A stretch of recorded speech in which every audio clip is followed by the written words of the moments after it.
জয় গুরু। খামখেয়ালি প্রাণ চ্যানেলে আপনাদের স্বাগত। আজ আমরা পড়ব ঠাকুরের ইচ্ছা।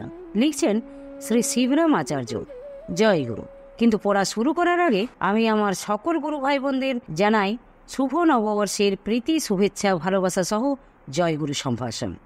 আজকাল অনেকের মুখেই শুনতে পাওয়া যায় একটি প্রচলিত কথা, সবই ঠাকুরের ইচ্ছা। এই কথাটি বলার পূর্বে আমাদের জেনে রাখা দরকার ঠাকুর কিরূপ ইচ্ছার অধিকারী ছিলেন। আমি আমার যে ইচ্ছাটিকে ঠাকুরের ইচ্ছা বলে চালাতে চাইছি, সেই ইচ্ছার পিছনে আমার কোনো ক্ষুদ্র স্বার্থ, অহংকার ও আমিত্বের গন্ধ নাই তো? যদি থাকে তবে সেটা ঠাকুরের ইচ্ছার অনুকূলে নয়, আর ঠাকুরের বিপরীতমুখী কোনো ইচ্ছা তার ইচ্ছা হতে পারে না। ঠাকুর মহারাজ তার শেষ আশীর্বাদে লিখেছেন, আমার ইচ্ছাকে রূপ দেওয়ার জন্যই তোমরা আমার আশ্রয় লইয়াছ। গৃহী সন্ন্যাসীর কোনো কথা নাই এই স্থলে। যতদিন আমি স্থূলদেহে বর্তমান আছি, ততদিন আমার ইচ্ছা লইয়া তোমাদের কোনো দ্বন্দ্ব উপস্থিত হইবে না। কেননা আমার ইচ্ছা আমি নিজ মুখেই ব্যক্ত করিতেছি এবং করিব, কিন্তু আমার অন্তর্ধানেই তোমাদের আসল পরীক্ষা আরম্ভ হইবে। তখন আমার ইচ্ছা তোমাদের অন্তরে প্রেরণারূপে ফুটিয়া উঠিবে। চিত্তশুদ্ধ না হইলে কেহই তখন আমার নিগুড় ইচ্ছাকে উপলব্ধি করিতে পারিবে না। সদ্গুরুর অব্যক্ত ইচ্ছা শুদ্ধ আধারেই প্রতিফলিত হইবে। ঠাকুর মহারাজের সান্নিধ্য লাভ করার যাহাদের সৌভাগ্য হয় নাই, কিন্তু তার রচিত অভয়বাণী, আমি কি চাই, ঠাকুরের চিঠি ইত্যাদি পড়ে অবশ্যই অনুমান করতে পারি যে তার ইচ্ছা কি ছিল। প্রথমত সেই ইচ্ছাগুলিকে উপলব্ধি করতে হলে আমাদের আধার শুদ্ধ হওয়ার প্রয়োজন। ময়লা জলে যেমন সূর্যের প্রতিবিম্ব পরিষ্কার দেখা যায় না, তদ্রূপ অশুদ্ধ চিত্তে তার ইচ্ছাগুলিও ঠিকভাবে ফুটে উঠতে পারে না।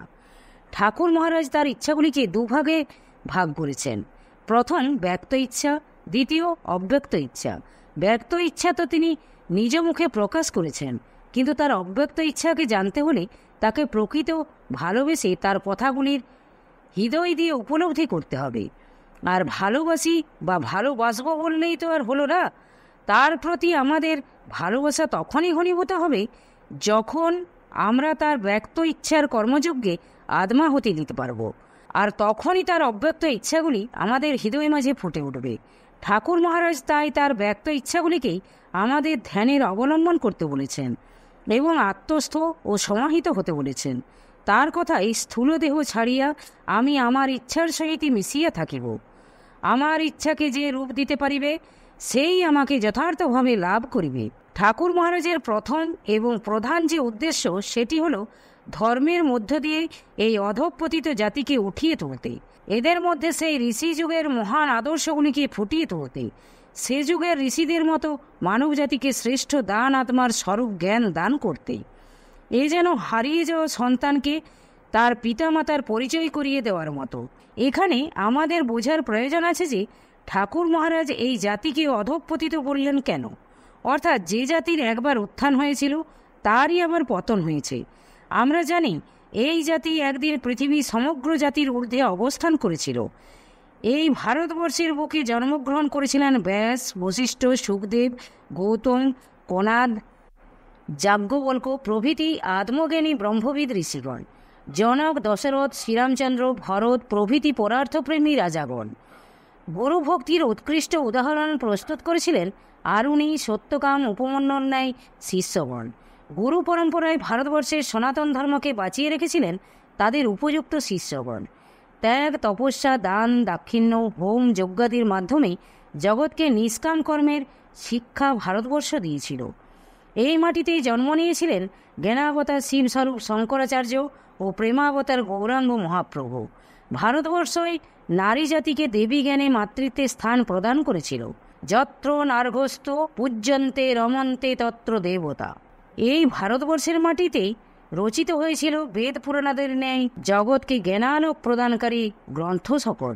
ভারতবর্ষের রাজারা শৌর্য, বীর্য ও পরাক্রমে যে বীরত্বের পরিচয় দিয়েছিলেন, তার মূলে ছিল আত্মবিদ গুরুর কাছ থেকে প্রাপ্ত শিক্ষা, জ্ঞান ও কর্মকৌশল।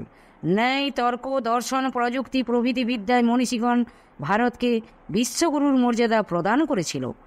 কিন্তু হায়, কালের করাল কবলে কবলিত হয়ে ভারতবর্ষের যুগ যুগান্তরের আত্মমর্যাদা, গৌরবময় ইতিহাস, ভারতবর্ষের বুকে বহু জাতির ক্রমাগত আক্রমণ ও শাসনের ফলে গা ঢাকা দিতে আরম্ভ করল। আরম্ভ হলো বিপর্যয়। নিজের শিক্ষা দীক্ষা পরম্পরাকে উপেক্ষা করে আমরা ভেসে যেতে লাগলাম বিদেশি সভ্যতা সংস্কৃতির গড্ডালিকা প্রবাহী। শুরু হলো অধঃপতন। সর্বোচ্চ শিখর হতে নিম্নাভিমুখী হতে লাগলাম। তাই ঠাকুর মহারাজের ইচ্ছে ছিল পুনরায় ভারতবর্ষে তার সেই হারিয়ে যাওয়া ঐতিহ্যকে ফিরিয়ে আনতে, প্রাচীন ঋষিযুগের আদর্শকে পুনরায় প্রতিষ্ঠিত করার মাধ্যমে। তাই তিনি আমাদিগকে অধঃপতিত বলে কষাঘাত করলেন। আবার উৎসাহিত করে বললেন, বৎস, নিরাশ হইও না, মনে বল আনয়ন করো, নিজেকে হীন বা দুর্বল মনে করিও না। সর্বদা ভাবিবে তোমরা ব্রহ্মময়ীর সন্তান, মায়ের ছেলে, তোমরা অধম কিসে? বিশেষত গুরু যারে কৃপা করিয়াছেন তাহার ভয় কি, চিন্তা কি? এইরূপ নানা উপদেশ দিয়ে ঠাকুর মহারাজ হতবীর্য মানুষের মনে প্রাণ শক্তি সঞ্চার করে সাধনায় প্রাপ্ত আধ্যাত্মিক উন্নতির কৌশলগুলি প্রকাশ করে মানুষের আধ্যাত্মিক উন্নতির পথকে প্রশস্ত করে তুললেন। শুধুমাত্র শিষ্য ভক্তদের নয়, যারা তার বিরুদ্ধাচরণ করবে তাদেরও তিনি 3 জন্মের মধ্যে মুক্ত করার জন্য চুক্তি করেছিলেন মহামায়ার সঙ্গে। এমনই ছিল তার উদার মনোভাব। তিনি বনবর্ষী হওয়ার জন্যই তার মনের অন্তরালে উদিত হলো সেই ঋষিযুগের আদর্শের কথা।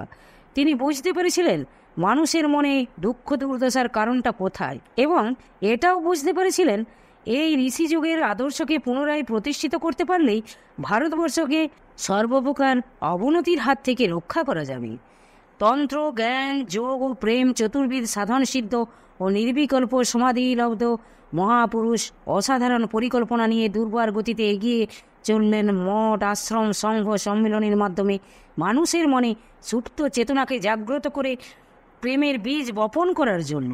তার ইচ্ছা হলেও মানুষকে তার আত্মার স্বরূপ জ্ঞান দান করে সমাজে সাম্য, ঐক্য, মৈত্রী স্থাপনপূর্বক দেশ ও দশের মঙ্গল করা। শঙ্করের জ্ঞান ও গৌরাঙ্গের ভক্তির সমন্বয়ে এক চিরন্তন পথ প্রদর্শন করলেন, যাতে চলে মানুষ তার স্বীয় লক্ষ্যে উপনীত হতে পারবে। তিনি উদাত্ত কণ্ঠে ঘোষণা করলেন, অমৃতের সন্তান তোমরা, মরজগতের মোহে চিরদিন মুগ্ধ থাকিও না। জাগো, ওঠো, সম্মুখে অগ্রসর হও, পশ্চাতে চাহিও না। আমার সন্তানকে আমি শোকে মোহে আবিষ্ট দেখিতে চাই না। ঠাকুর মহারাজ তার শিষ্য ভক্তগণের কাছে বাহ্যাড়ম্বর শূন্য ব্রহ্মচর্যে প্রতিষ্ঠিত জিতেন্দ্রীয় প্রেম প্রীতি ভালোবাসায় ধনী, সত্যপরায়ণ, প্রকৃত মনুষ্যত্বের ভিখারী। তিলে তিলে মানুষ করে গড়ে তোলাই হলো তার কর্মজীবনের মুখ্য উদ্দেশ্য। তিনি বললেন, তোমরা মানুষ হও, ভগবান হও, এই আমি চাই। উচ্চ সাধকের যে ভাব, যাকে বলে বিশ্বপ্রেম, আমি তোমাদের মধ্যে তাই দেখতে চাই। তোমরা জগৎকে সেইভাবে ভালোবাসবা। এখানে আমরা সমাজের প্রতি তার অকৃপণ ভালোবাসা, পৃথিবীর নরনারীকে আপন জ্ঞানে জড়িয়ে ধরার শাশ্বত সনাতন ধর্মের মুখ্য ধারাকে পুনরুজ্জীবিত করে সমস্ত মানব জাতিকে সেই পথে পরিচালিত করার দুর্নিবার প্রচেষ্টার পরিচয় পায়। জ্ঞান ও ভক্তির যুগ্ম বিগ্রহ সদ্গুরু শ্রীমৎ স্বামী নিগমানন্দ সরস্বতী জ্ঞানের উন্মেষ ঘটিয়ে নশ্বর জগতের প্রতি মানুষের মোহপাশ ছিন্ন করতেও ভক্তির পথে পরিচালিত করার জন্য কয়েকটি সর্বশাস্ত্রসার মহান গ্রন্থ যোগীগুরু, জ্ঞানীগুরু, প্রেমিক গুরু, তান্ত্রিক গুরু, বেদান্ত বিবেক, ব্রহ্মচর্য সাধন প্রভৃতি রচনা করলেন। তিনি দৃঢ় বিশ্বাস ও নির্ভরতার সাথে বলেছেন, আমার বইয়ের মতো অনেক বইই আছে, কিন্তু আমার বই যারা পড়বে তাদের আমার কাছে আসতেই হবে। বইগুলির মাঝে বিশেষ শক্তি রয়েছে। আমার প্রত্যেক বইয়ের ভূমিকা, উৎসর্গপত্র এবং উপসংহারের মাঝেও বিশেষত্ব রয়েছে। তার সদ্য প্রমাণ এই অধম শিবরাম। বাবা ও মায়ের কাছ থেকে প্রাপ্ত বইগুলি পড়েই তার প্রতি অনুপ্রাণিত হয়ে তার কর্মসমুদ্রে ঝাঁপ দিতে পেরেছি। মানুষকে আধ্যাত্মিক পথে উন্নীত করে একটি সর্বাঙ্গ সুন্দর অনুশাসিত সমাজ গড়ে তোলাই ছিল তার ইচ্ছা। এক হাতে বিজ্ঞান ভিত্তিক সমাজ ব্যবস্থার সুমহান পরিকল্পনা, আদর্শ গৃহস্থ জীবন গঠন, সংঘশক্তির প্রতিষ্ঠা, ভাব বিনিময় এবং অন্য হাতে আধ্যাত্মিক উন্নতির চাবিকাঠি নিয়ে ছুটে চললেন দেশের বিভিন্ন প্রান্তরে। হৃদয়ের অন্তঃস্থল থেকে বললেন, আমি চাই তোমরা আদর্শ গৃহী হও। শুধু সন্ন্যাসী হয়ে বনে গেলেই ভগবান লাভ হয় না। গৃহে থেকে আদর্শ গৃহী হয়ে ধর্ম সাধন করলেও ভগবান লাভ হয়। ঠাকুর মহারাজ তার ইচ্ছাকে প্রস্ফুটিত করার জন্য যে চিত্তশুদ্ধির কথা বললেন, সেই চিত্তকে শুদ্ধ করার একমাত্র উপায় সেবা সহায়ে চিত্তশুদ্ধি। ভারতবর্ষের প্রাচীন ঋষিযুগের আদর্শ ছিল জগদ্ধিতায় বহুজন হিতায় চ। যেখানে রাজা হরিশ্চন্দ্র ছিলেন, ঐহিক সুখকে তুচ্ছ জ্ঞান করে নিজের সর্বস্ব বিলিয়ে দিলেন। মহর্ষি দধিচি অপরের কল্যাণের জন্য নিজের প্রাণ ত্যাগ করে অস্থি প্রদান করলেন। মহাবীর কর্ণ নিজের জীবনকে সংকটে ফেলেও নিজের সুরক্ষা কবচ ছদ্মবেশী ব্রাহ্মণকে দান করলেন।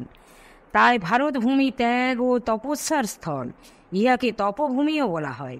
তাই ঠাকুর মহারাজ লোকালয় হতে দূরে আসামের জঙ্গলাকীর্ণ জায়গায় নিভৃতে মানুষ গড়ার কারখানাটি স্থাপন করলেন। নাম দিলেন শান্তি আশ্রম। পরবর্তীকালে নাম দেন আসামবঙ্গীয় সারস্বত মঠ কোকিলামুখ। তার আশা এই আশ্রম হতে শত শত নিগমানন্দের বিকাশ হবে, গৃহী শিষ্যদের ঘরে ঘরে আবার শঙ্কর গৌরাঙ্গের আবির্ভাব হবে।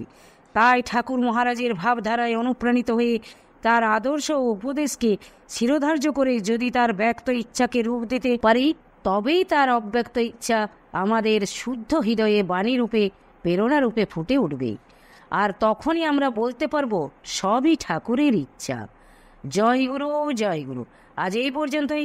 যদি আপনাদের ভালো লেগে থাকে তাহলে চ্যানেলটিকে সাবস্ক্রাইব করে সাথে থাকবেন। জয় গুরু, জয় গুরু।